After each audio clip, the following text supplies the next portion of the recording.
Welcome to another episode of Healing Through Love. Each week, we share ideas, experiences, and resources to increase the awareness of domestic and family violence and to empower survivors to grow and thrive. We talk with experts who share their advice, or with people who have experienced abuse, no matter where they are on their journey. This is all about healing through love. And now, here are your hosts, Charlene Lynch and Rose Davidson.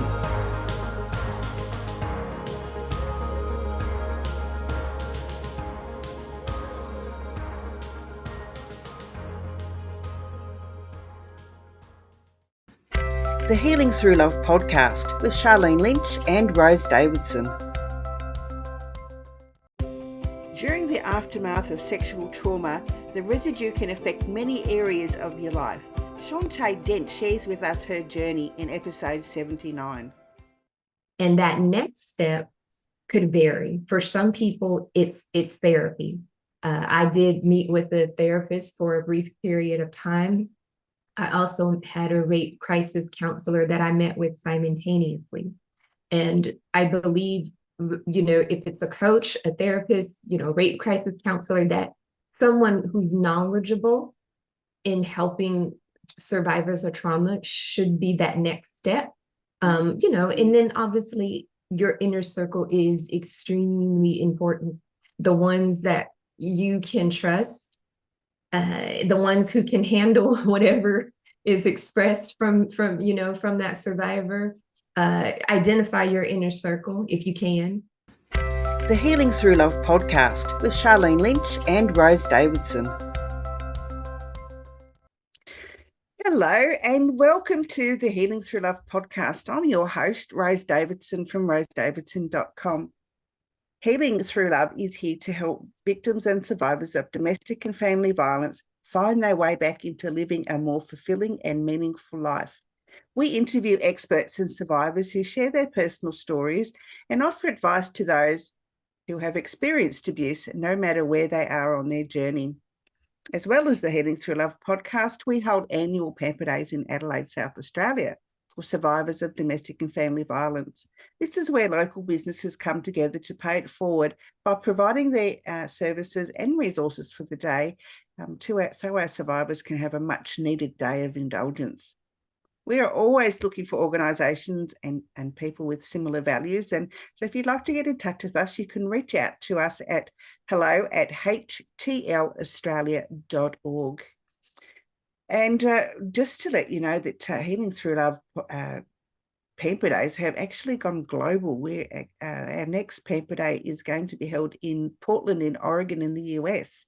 And we have a couple of other places. One's going to be in Singapore. So we're really, really excited about that. And we can't wait to see how these people will share our ideas with their people and see if we can find some similarities or differences and maybe mould the ones here in Australia to, mirror what they're doing.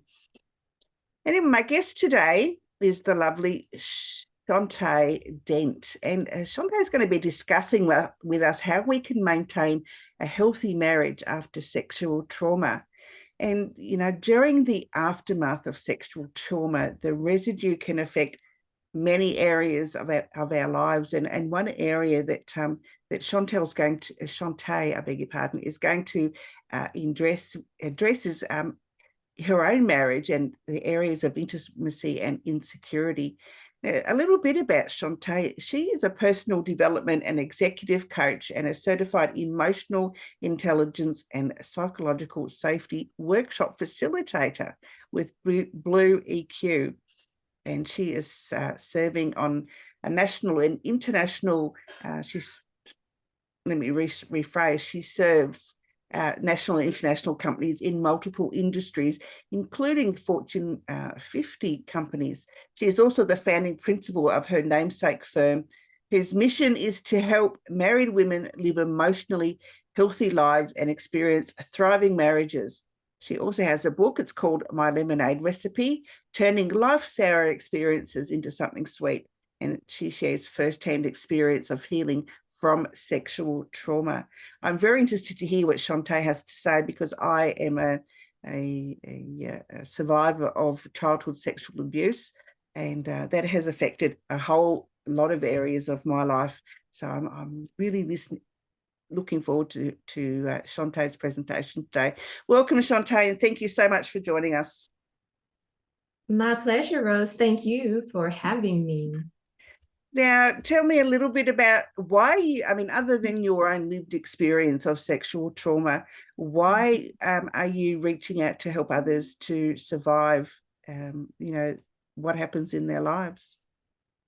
Well, I realized from family members and participants, clients, that when it comes to sexual trauma, for a number of reasons, though we have come a long way in terms of society's perspective, but when it comes to sexual trauma, there are a number of survivors statistically who suffer in silence, literally until the day they die. And that's a hard truth to accept. It's not okay. And when we live life and understand how beautiful it can be, one can only hope that most people will get a taste of that good life. But the truth is, a lot of times when we don't deal or heal from the aftermath of sexual trauma, again, we suffer in silence. And I know what it's like to be on that side. And I've seen in close proximity people who have never, gone through to do the work. And it's a tough situation to be in, living with that pain internally, and then trying to enjoy, other relationships with people. Yeah, I totally agree about, we sometimes, as a sexual trauma survivor, you want to brush it under the carpet and perhaps, pretend that it didn't happen, and, and the people that perpetrated it against you come up with all these excuses, and, a lot of times they aren't prosecuted for their misdeeds, and that can even be, even more traumatic, because they, especially if they're a family member, they, are living in quite often close proximity to you, and, and often family members don't understand why you don't want anything to do with that particular person. Mm-hmm. And that makes it, really challenging to, especially if you, want to keep it secret. And I don't believe that people should be keeping their sexual trauma secret. I think it's very, it's very harmful to your mind and to your mental health. I can vouch for that. It's really something that you really need to share, and you need to tell somebody. Absolutely. And, interesting, Rose, when you talk about with it, family, and there are so many layers. I've, worked with women who chose to talk about it and report. And for the violation that happened with their family, the family is torn apart, the family is split. And that is heartbreaking, because people will choose, who they'll side with. And hearing these stories is heartbreaking. At the same time, you're excited and hopeful and supportive, because the survivor / victim has decided to speak up no matter what. And as you mentioned, there are also those cases when it's your family member who you're going to see that next holiday or that weekend, and you refrain from any level of engagement as best as you can. But if people don't know the details, you can be doomed as the black sheep of the family, or, it said that there's something wrong with you. And then the next layer is, when it is acquaintance rape, where it's someone that someone that you trusted, and perhaps it's not, someone who's a relative, blood related. At the same time, there's the shock factor that manifests, because you would have never thought that particular person, would turn on you or take advantage of you sexually. And so, indeed, there are many layers that causes a survivor to choose not to speak up. And there are situations where, their lives are threatened. If you say anything, will threaten your life, or the life of your close family or friends. And there's also the emotional trauma that comes on when you're reliving and, having to go through that experience again. But you're right, there's so many layers, and we do want all the survivors to speak up and speak out. My first petition would be, even if reporting, is stressful, at least talk to a trusted source so that you can get on track in terms of working through that healing process for yourself first. Yeah, I agree. I mean, I used to, my father was my perpetrator, and I used to tell people about it, thinking that what was happening to me was a normal part of growing up, because, I wouldn't have known, I didn't know any different. So I used to tell people, and then, of course, they wouldn't have anything more to do with us because they didn't want to, be involved or whatever. And when I finally did tell somebody, I was lucky that I was believed, but the fact was that it caused me so many other issues in life because, I think I ran away from home when I was 14, and so trying to live the life of an adult at 14, and you're not even out of nappies or diapers or anything, pretty much at that time, and it was a really hard road for me for a lot of years until I realized that I wasn't the one at fault, and the people that did this to me were my parents, because my mother knew what was going on. I used to tell her, and she didn't do anything to protect me. So I still speak to my mother, but I don't have a lot to do with her, because every time I see her I just want to be really nasty to her because of what she put me through, and it's something that I've not yet dealt with. So how can people in similar situations deal with the anger that they still feel after 40 or 50 years? Yeah, I often encourage patient clients, participants of my courses. I feel like the first step would be, in terms of releasing any type of anger, is like, what is your natural way of expressing yourself? So an example, when I felt safe enough and comfortable enough to let it all out, I mean, the good, the bad, the ugly, the anger with no filter, it was through a journal, because I've been journaling since I was 8 years old. So that was my level of comfort, to feel safe enough to get it all out without a filter.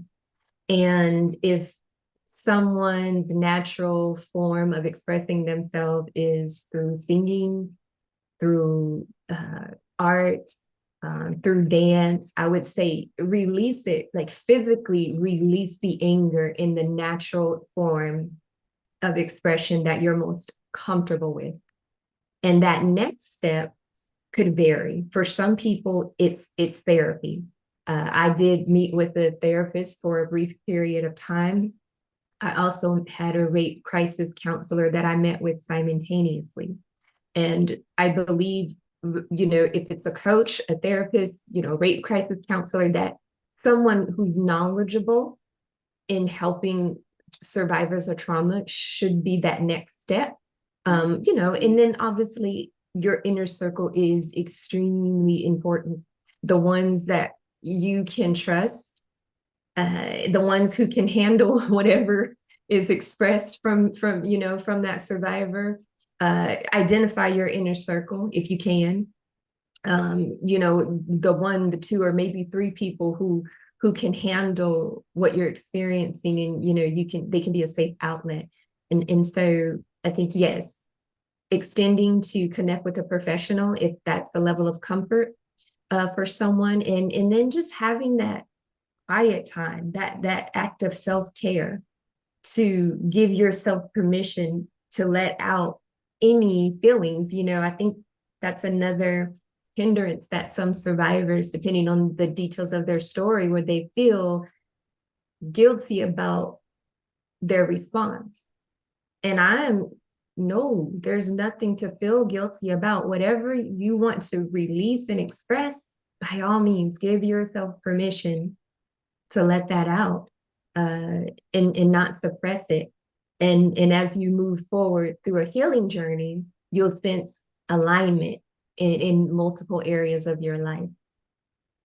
Yeah, so I guess, that sort of brings us to the point where, after we've tried to do all these healing things, how do we maintain a healthy marriage or relationship after we've been through this sexual trauma?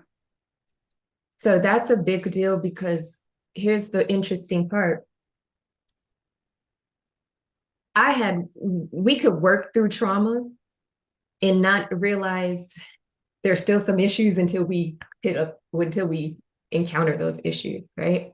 So I mentioned that because on one hand, we can be proactive and do some work ahead of time. Perhaps someone's not married yet. They're looking forward to getting married or remarried, and they feel like they've gone through that process, that healing process, and that's to be applauded. And so whether you've started on that journey of healing, or if you're just deciding today, okay, I'm ready to do the work, whatever that looks like, I'm ready. Wherever you are in that process, I would say the first step is really being honest with yourself. And similar to what I mentioned moments ago, not feeling guilty because you should feel a certain way or you should respond. I just feel like if you're not responding that way, then no, you shouldn't. Not yet. I understand the goals and the desires of where we want to be, but I do believe acknowledgement is that first step. And so in marriage or any relationship for that matter, is acknowledging when you hit up against a brick wall, like press that pause button and say, wait a minute, I can sense the tension. I can feel the triggers, and I'm not, experiencing I'm not settled. There's no peace in whatever area that is. And for my husband and I, it was in the area of sexual intimacy, and it was not something I anticipated. I really did not. And it just threw me off guard. And, it's hindsight. Well, Chante, it kind of makes sense that, would be a trigger. But I did not anticipate that type of trigger with my husband, especially after doing a lot of the healing work. But the first thing we had to do is talk about it and not act as if it were not a problem. I say, there's, the term what people say is the elephant in the room. We had to talk about the elephant in the room, and it was not easy. And so I won't encourage individuals to do this as if it's the easiest conversation to have. But I do have a term that I embrace, and it's denial can lead to destruction. And I learned early on that if I continue to deny these type of triggers, it can lead to destruction in my marriage on a lot of levels, because my husband, who, thank goodness he was so loving and supportive and kind, at the same time, he would feel as if I'm hurting my wife, like I'm further damaging her. And that was a lot of pressure and guilt on him. And I was in a space where I'm freaking out and triggered, trying to stay calm, but not sure how to. And in those early days of our marriage, I just didn't really have the tools, to figure out, how do I manage this? How do we process with, and, ensuring that our marriage stays healthy as I continue to heal. So we did have to talk about it. And when I say it was not easy, like at the time I was a certified rape crisis counselor. So I went to a colleague and I was like, okay, can we talk? It's not about a client. It's actually, I'm the client today. I'm having issues, intimacy issues. What do I do? And so she was extremely understanding and gave the best advice. And hopefully this could work for someone. She said, I want you to think about when you're triggered during intimacy. And I just thought, oh, that's interesting. And so she says, if you can, just very, blunt conversation here. Is it before, during, after, think about when the trigger transpires? And I said, okay, that's a good point. And she said, that could be a first step to kind of help you prepare, prep, have a conversation with your husband, maybe do things differently. And when it comes to these types of issues, they're so intimate that it by default calls for some uncomfortable conversations, but they're necessary. So it meant that if you have to change positions, lights on, lights off, like different environment, have that conversation. because the goal is creating a space where you can enjoy intimacy. And it doesn't happen overnight. Even after those conversations, I still had moments where I was triggered. And here's what I think was probably the best thing my husband and I could have done. We were in it together in terms of the support and the long-term goal to ensure that this did not taint our marriage. So I say that because there were times where the triggers would manifest, and I had the strength to go to that space mentally in paraphrase, not this time, you're going to be okay. And one of my reoccurring phrase, like I have to tell myself, you're safe, Chante. You're safe.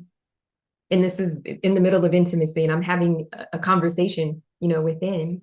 And sometimes it worked, Rose. Sometimes it didn't. And I learned that that's okay, because he was patient, I was patient, and eventually we were able to have, the remaining of our marriage, because it has been years since triggers have transpired due to, being sexually intimate with my husband. But I will say, when you ask how, it's not a cookie cutter, formula, but I do believe, I know that it has to start with communication, transparent and vulnerable communication, and patient. Yeah, I totally agree with that. I mean, don't be afraid to tell your partner. I mean, if they don't accept the fact that, you were traumatized sexually, by somebody else, whether it be a family member or not, if they don't understand that and, show kindness, patience, then they're not the person for you. Yeah, that's another problem. That's a whole nother issue. Absolutely. I mean, if they don't understand it and think, well, you're tainted now because you've been, you've had relations with somebody else, regardless of whether you wanted to or not, and it was forced upon you, and if they don't understand that, or they don't try to understand that, your triggers and what makes you unhappy or what makes you fearful, they're not the person for you. Move on. Absolutely. Yeah. I mean, I know it's a cruel thing, but if you've been traumatized sexually and you're trying to have an intimate relationship with somebody, you can't if those triggers keep coming up. It doesn't matter how many times you talk to yourself and you say, I'm fine, it's not the same person, it's not the same circumstance, whatever. But if you're still feeling uncomfortable, it's going to bring all sorts of issues mentally to you, and you've got enough to deal with. You don't need all that other rubbish and baggage hanging on to you. Yeah. And that's important, because we realize no relationship is perfect. And there's also that line, that shouldn't be crossed, because absolutely, if you are with someone who's not empathetic or understanding or even attempting to understand, then, that could be a problem, or it is a problem in and of itself, versus having, a spouse who might not know how to help, but at least they're open and willing to help. What can I do? How can I support you? What can we do, as a couple, or even what can we do individually, so that we can, go through this process, together and come out on the other side. Absolutely. Tell me a little bit about your book, Chante. It's called My Lemonade Recipe.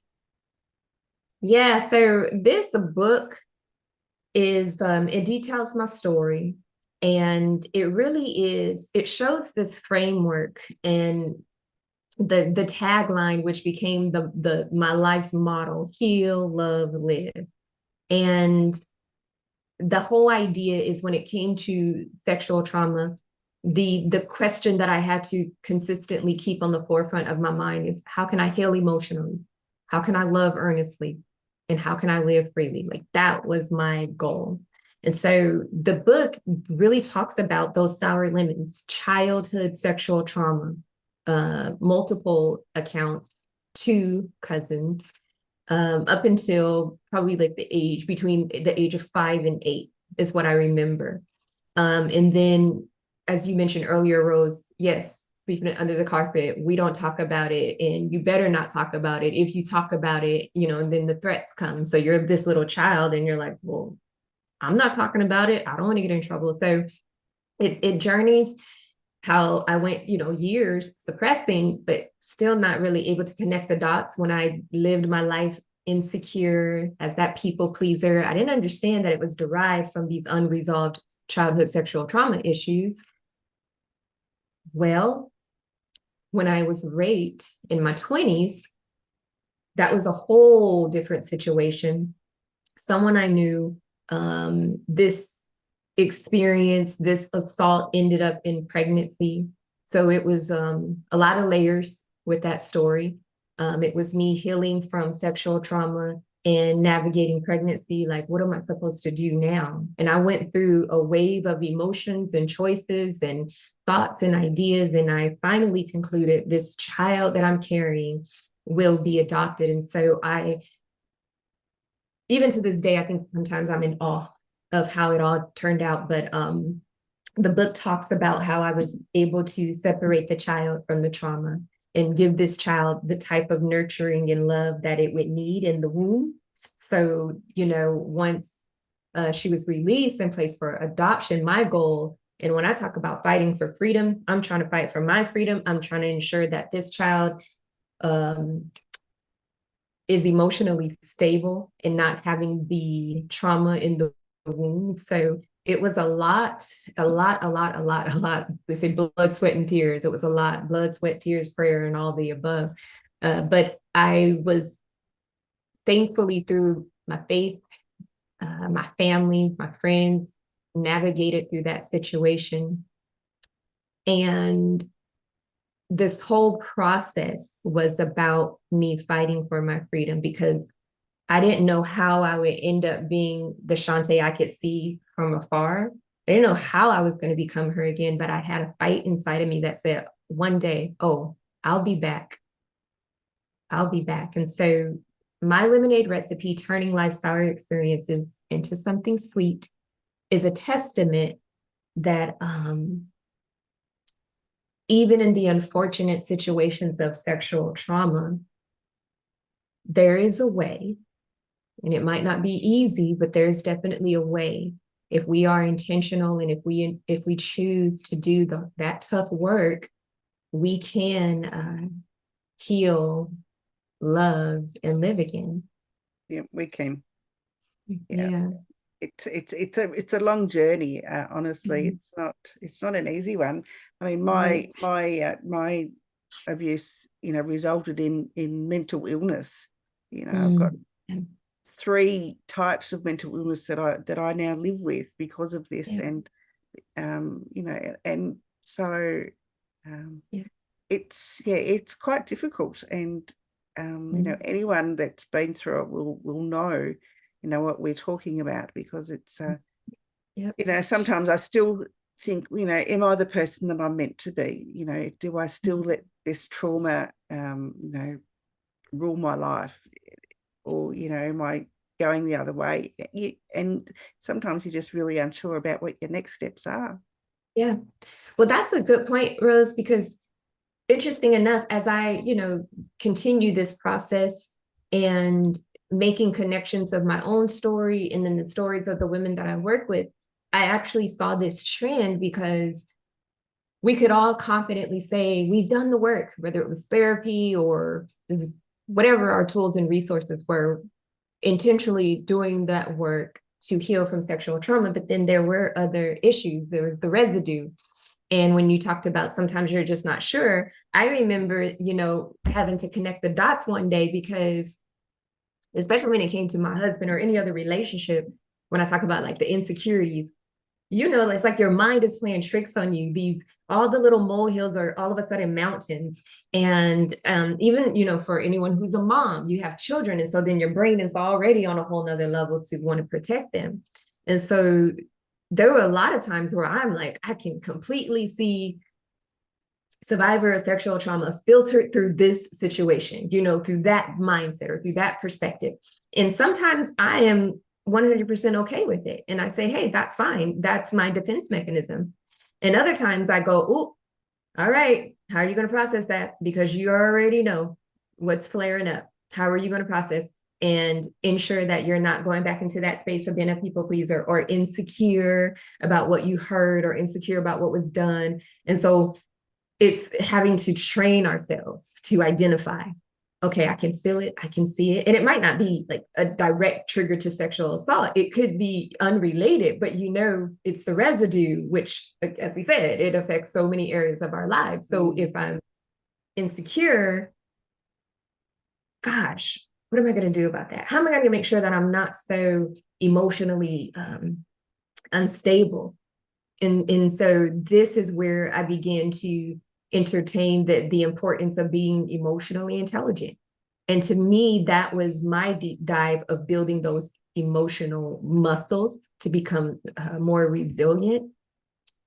And, it's just that ongoing process. And it doesn't, we know it doesn't have to be dreadful necessarily. We just need to ensure that we're always aware, maintaining this level of self-awareness so that whatever does manifest, we don't allow it to take over and fully consume us.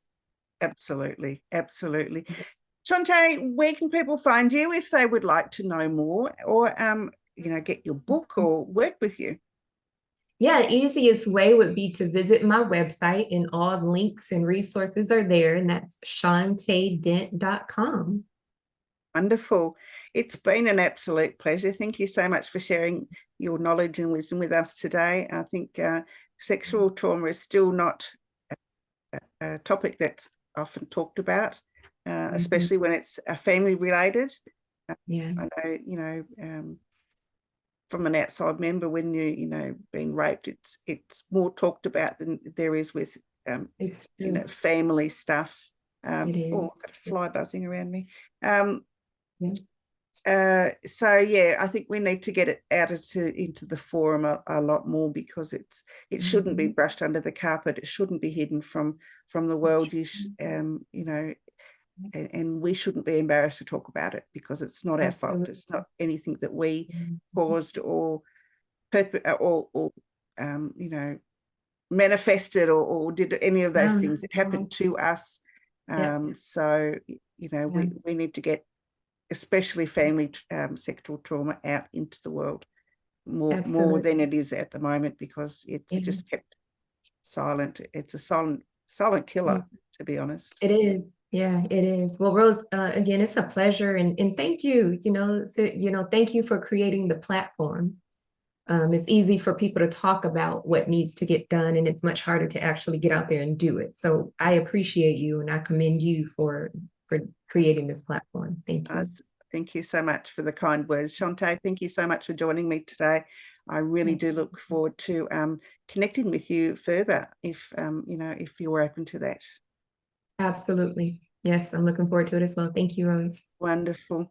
And that's our episode of Talking with the Experts podcast for today. So in a world where shadows often fall in the corners of our lives, there is a beacon of hope. It's healing through love. We're a community dedicated to shifting the awareness of domestic and family violence, transforming pain into empowerment. Every story matters. Every voice can make a difference. Join us as we journey towards healing and love together. Your support, your voice can light up the darkness, healing through love, because everyone deserves a life free of fear. Together, we can make that a reality. Bye-bye for now.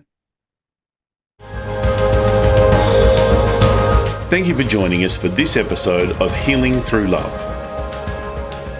You can get further resources, see the show notes, or simply reach out to us via our website at htlaustralia.org. Thanks so much for joining us, and we look forward to your company next time on the Healing Through Love podcast.